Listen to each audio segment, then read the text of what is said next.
Thanks for joining us. I wanted to ask you to just share some of your thoughts about the temperature of the industry, people you've been speaking to, and some guidance that you've been sharing. Well, Andy, thank you. And first of all, I hope you and your family are safe and healthy. And anybody who's got the ability to tune in when this goes live, I would wish the same to our friends and our colleagues in the industry and the greater industry, the world we live in, most importantly. And I think that's the utmost message I can give. But as we drill down, Andy, and have tried to get some semblance of where we see the market going and where we see the opportunities. It's early to talk about opportunities, but it's probably appropriate timing to talk about where we are. You've read the same press I have about percentages of cutbacks, and 75% of this group and 25% of that group are stopping all advertising. And I don't think that's the case. I mean, in certain categories, of course, needless to say, when you're officially out of business, it would be irresponsible to be spending money on promoting something that people can't actually access in the short term. The obvious categories, the airlines and the movie theaters and the theme parks and folks like that. Obviously, that there's going to be a total shutdown of that marketing. But I think in the main, we have to be guided by two things. Number one, the message that you can give as a marketer, and the fear of being tone deaf in any way. Ad Age actually Brian Breaker, to his credit, ran an interesting piece about levity will be scrutinized. I've been saying that to our team for the last 3.5, 4 weeks now. I guess 4 weeks today. We have to be so thoughtful as professionals today, and that applies writ large to marketers in terms of what the message is. Everybody's going to be scrutinized more on that, those two words, tone deaf. We've been using them more lately in other areas in D&I, but this is really around what that messaging should be. Every message can't be life is over and it's depressing, and you do want to have uplifting, but you've got to be factual. We know that. I want to stay away from politics, but I'm a big believer in leadership should be a cheerleader. I'm being very, very purposeful in what I just said, but even a cheerleader has to be cheerleading with accurate information, factual information. Nobody feels better if they know they're not being told the truth, because just to hear good things from marketers or leadership to make you feel good for the moment in this day and age actually probably doesn't make you feel very good. So I think there's an underlying message there that applies to marketers. Michael, big disappointment to all of us about Cannes Lions. Totally expected and understood to the decision that's been made. Can you tell us sort of the hole that leaves in our industry for this year?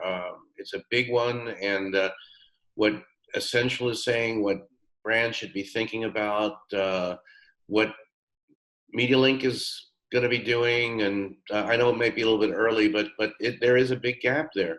Yeah, no, look, there's no replacement, if you will, for the magic that happened with the shoulder to shoulder happenstance meetings. You've heard me say this for many, many years, Andy, about that hallway meeting in Cannes, the one that you could never get, and there you are walking down, up and down the Croisette, and you run into the people that you've been desperate to meet, or you go to the right event, or you go to the right presentation, and you get to have those moments, those serendipitous moments. We're going to lose that.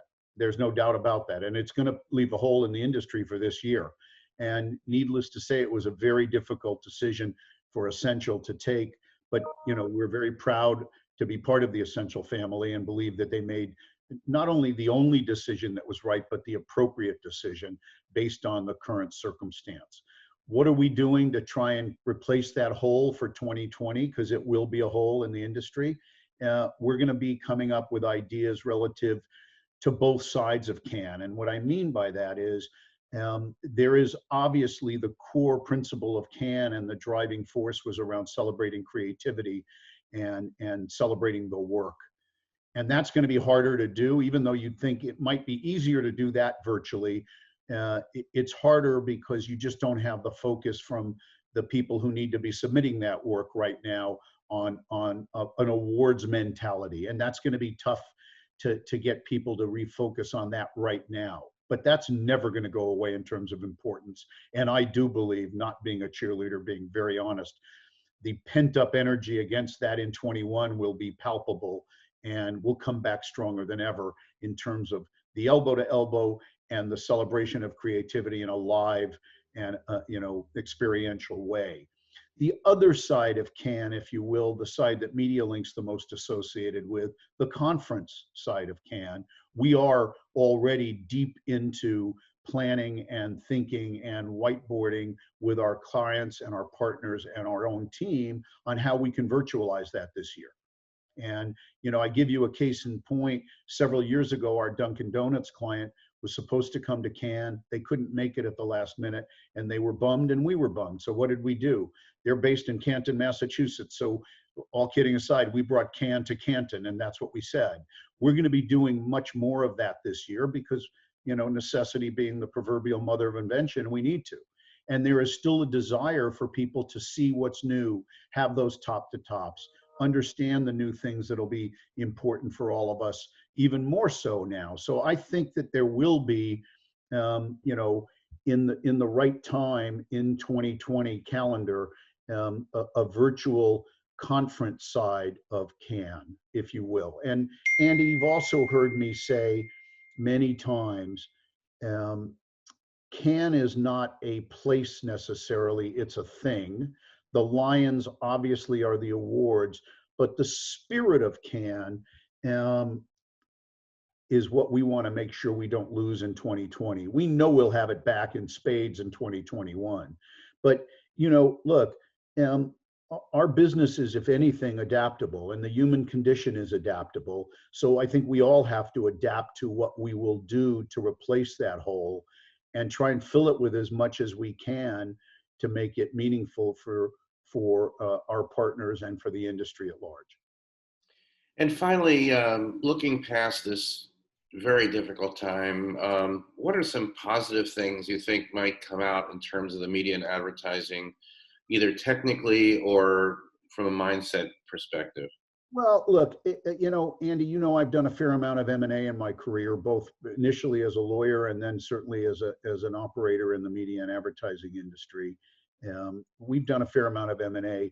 And if you're familiar with the concept of purchase accounting, I think that's going to apply here in a different way. I think there are many things in our industry, many things within each person's respective companies that you kind of would like to have done, and things that you kind of put off or kick the can on. We're not going to be able to do that as much. We're going to have to react. And I think some of the changes that will occur, whether it's how we go to market, whether it's the buying patterns, there's conversation around, obviously, the upfront physical presentations in May are not happening, but they're still going to be buying. And what we're looking at in that context, just as an example, and we're looking at this with the agency community, with the brand community, and with the publisher community. How do we reimagine that? Maybe just short term, but maybe long term, as one example. I'm not saying that will happen, and I'm not saying we'll get consensus, but we're looking at MediaLink across the industry to say, where are those things that we've wanted to get to that have been kind of on the nice to do, but not the need to do pile on our desk? How do we get some of those nice to do's to become need to do's? Because we probably have to. So long-winded answer, but I think we're going to see that in how we go to market, what the messaging looks like, and the like.